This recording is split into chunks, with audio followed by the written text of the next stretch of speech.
Today we're going to be talking about plotting points in three-dimensional coordinate space, and in this particular problem we've been given 4 coordinate points, each of which are defined in three-dimensional coordinate space, and we've been asked to plot them in three-dimensional coordinate space. I've gone ahead and drawn 4 different sets of three-dimensional axes, all of which are going to follow the right-hand rule where we have our axes, our coordinate axes set up as x, y, and z this way. And I'm going to plot one of these points on each set of axes.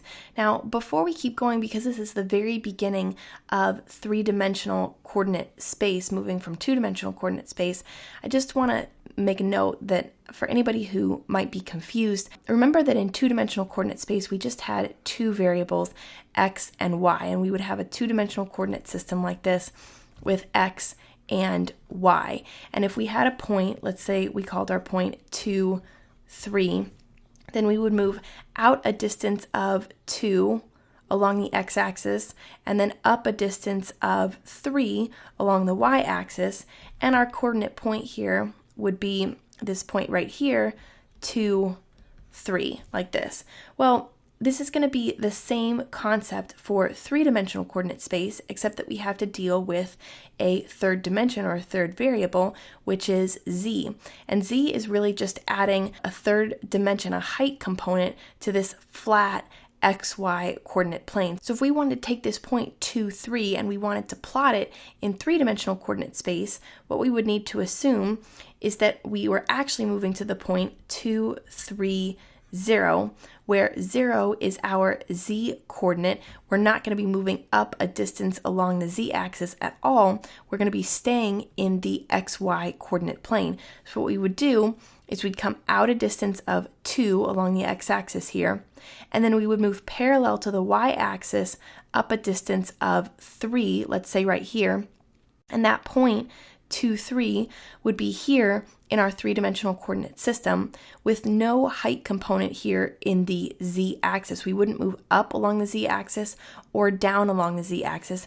We would stay in the xy coordinate plane. What I mean by coordinate planes is we have 3 coordinate planes here. We have 3 coordinate axes, the x-axis, the y-axis, and the z-axis. We then have 3 coordinate planes. One is the xy coordinate plane, and the xy coordinate plane is this plane here, this flat plane that includes the x-axis and the y-axis, but not the z-axis. Any point that lies in the xy coordinate plane will have a value, a z value in the coordinate point of 0. And this xy coordinate plane is the same two-dimensional xy coordinate plane that we're used to seeing when we have 2 variables. That's why we could take this point 2, 3, add a z value, z coordinate point here of 0, and keep this point in the xy coordinate plane. This is our xy coordinate plane. We also have the YZ coordinate plane, which is this plane here. If I draw lines, dotted lines, dashed lines that are parallel to each of these axes, this plane includes the z-axis and the y-axis, but every point that lies in this plane here will have an x value in its coordinate point of 0. This is the YZ coordinate plane. And our third coordinate plane here is the XZ coordinate plane right here. And every point that lies in this coordinate plane will have a y value of 0. This is the xz coordinate plane. And of course we can have points that don't lie exactly in each of these 3 planes, but lie somewhere in between them. If any value in this coordinate point is 0, I know it's going to lie in one of our coordinate planes. So for example, this first point, 0, 5, 2, because the x value is 0, I know that it's going to lie in the YZ plane. This point here, because the y value is 0, I know it's going to lie in the XZ plane. These 2 points, 2, 4, 6, and 1, negative 1, 2, are not going to lie in any one of our 3 coordinate planes because none of their component values are equal to 0. 2, 4, and 6 are not equal to 0, and 1, -1, and 2 are all not equal to 0. So these 2 points are not going to lie in coordinate planes. So let's talk about now plotting points in this three-dimensional coordinate system. Well, let me first erase this little point that we drew as a translation from our xy coordinate plane. If I look at the point 0, 5, 2, what I know is that I'm moving out a distance along the x-axis of 0, right? These points are all x, y, z. I'm moving out a distance along the x-axis of 0 because the x value is 0. So what that tells me is that I start at the origin. I'm not going to move any distance along the x-axis because my x value is 0. So from the origin still, I'm going to move out a distance along the y-axis of 5. So I'm going to go out here to, let's say, 5. I'm going to go out here to 5. Let's call that y equals 5. And then my z value is +2, which means I'm going to move up a distance along the z-axis or parallel to the z-axis of 2. Let's say that's a value of 2 there. And I'm going to plot my point here, right here. This is the point 0, 5, 2. It lies in the yz plane. So I'm going to say 0, 5, 2.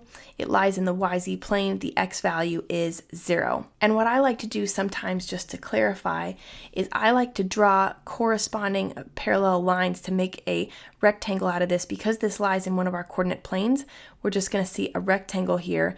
But our last 2 points that don't lie in coordinate planes, we're going to see a box. But here we see a rectangle. That gives us a better picture of exactly where this point is. Sometimes it can be hard to visualize in three-dimensional space, but drawing a rectangle like this that goes out to this point helps us visualize exactly where it is. Now let's look at 4, 0, -1.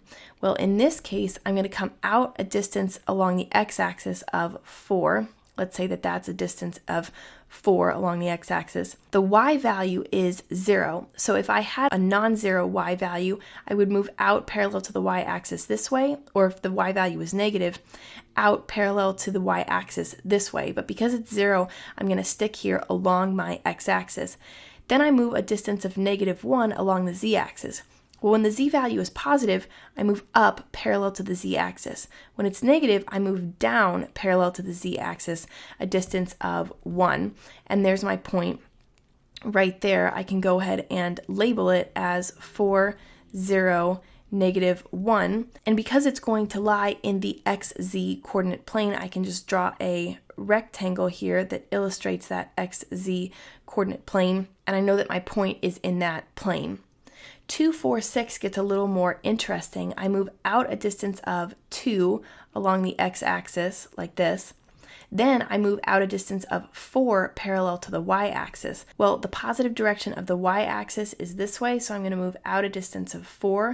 It should be double the distance of the x distance here because I have 2 and then 4. So let's call that 4. And then I'm going to move up a distance of 6 parallel to the z-axis. This is the positive direction of the z-axis this way. So I'm going to move up. If I move up a distance of 6, let's say that that's 6 right there, then here's my point 2, 4, 6. Now, if I really wanted to illustrate where that point is, one thing that I could do is just go ahead and draw a rectangle that coincides with that point and the origin. This point is at one vertex of our rectangular box here, and another vertex of the box is at the origin. So I can go ahead and draw this box right here. There's this other point at the origin right here, but basically my box looks like this if I draw dashed lines back here. But there's that box, and see how drawing the box right there makes this point pop out, and I can really see where it is. I can label it as 2, 4, 6. But if I didn't draw that box, if I took those green lines away, it'd kind of be floating. I wouldn't really be able to tell exactly where it was. Here I can tell it's in the first octant of this three-dimensional coordinate system here. Now, same idea here when we're graphing the point 1, -1, 2. We have our x value, which is positive, so we want to move out on the positive direction of the x-axis, which is out this way. So we're going to move out a distance of 1. Let's say that that's 1 right there. Then our y value is -1. So this over here is the positive direction of the y-axis. So since our y value is negative, we're going to move parallel to the y-axis, but away from the positive direction. We're going to move in the negative direction out a distance of 1. So let's say that that's there. And then our z value is positive. This is the positive direction of our z-axis. So we're going to move up 2 units parallel to the z-axis. So we're going to move parallel to the z-axis up 2 units. Let's say that's 2 right there.